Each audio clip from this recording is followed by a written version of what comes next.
Morning po farmers. Ayan na.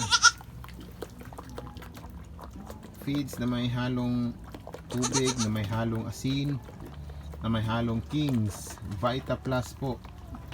Supplement po siya para sa mga kambing po. Maraming kompleto po sa sustansya at nutrients po para sa ating mga alagang kambing. Ayan ho, sarap na sarap po sila. Ayan ho, tingnan nyo naman. Mga anak na po ito, si Bimbim, purebred Anglo yung ama. Tsaka meron tayong maliit dito na kinulong natin kasi ho namatay yung ina niya. Tapos binibigyan natin siya ng substitute milk powder po para po suporta po, para lang po siya makasurvive ng 3 buwan. Kaya napakaliit lang po, mga 4 days pa lang po ito.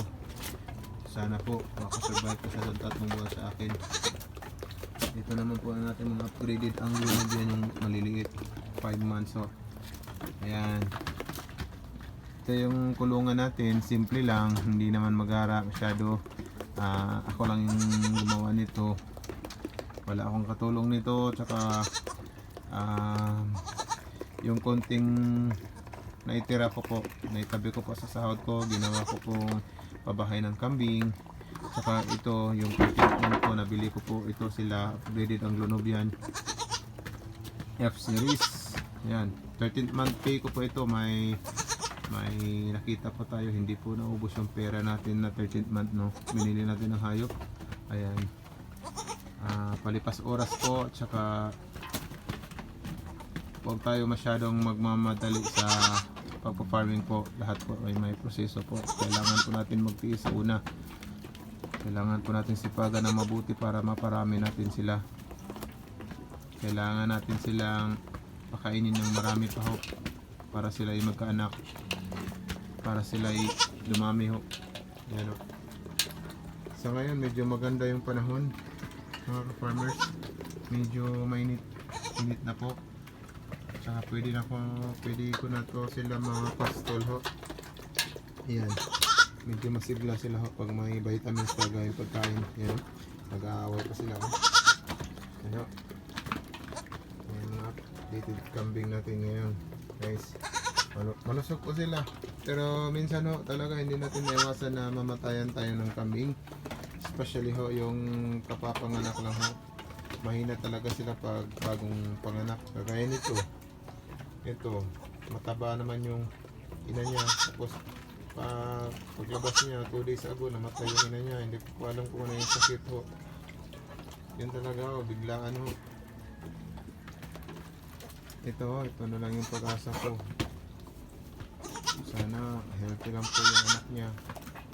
Sana ho malusog yung anak niya, at malusog din siya, malakas resistensya niya. Kaya sana makatulong yung Kings Vita Plus na binibigay na halo ko po sa kanilang pagkain ho. Sana ho tumalab yung vitamina po sa katawan nila. Yung isa naman yun, parang mahina siyang uminom kumpara dito sa tatlo. Malakas uminom. Okay, ito yung update po sa ating farm ho. Sana lumago ang farm ko na to, para naman makatulong sa retirement natin po. Ano? Yan yung update sa aking barako ho. Nandoon siya, purebred Anglo Nubian, 80 kilos po. Ayun, nasa kabilang bahay ho. Sobrang lakas kasi, malakas siya. Sinisira niya yung bubong, sahig, kaya iniba ko siya ng kulungan. Ano? So naman, nawasan na natin yung mortality ho sa ating kambing, kasi maliit lang yung bilang ng kambing ho, tapos namamatay pa. Napakahirap talaga ho. Sana ho suportahan nyo po yung vlog ko ho. Malaking tulong na po yung pag-follow nyo, pag-share, pag-comment po. Napakalaking tulong na po nun sa akin. Sana po huwag kayong magsawang sumuporta sa page ko po. Yan. Salamat po at happy farming po sa inyong lahat.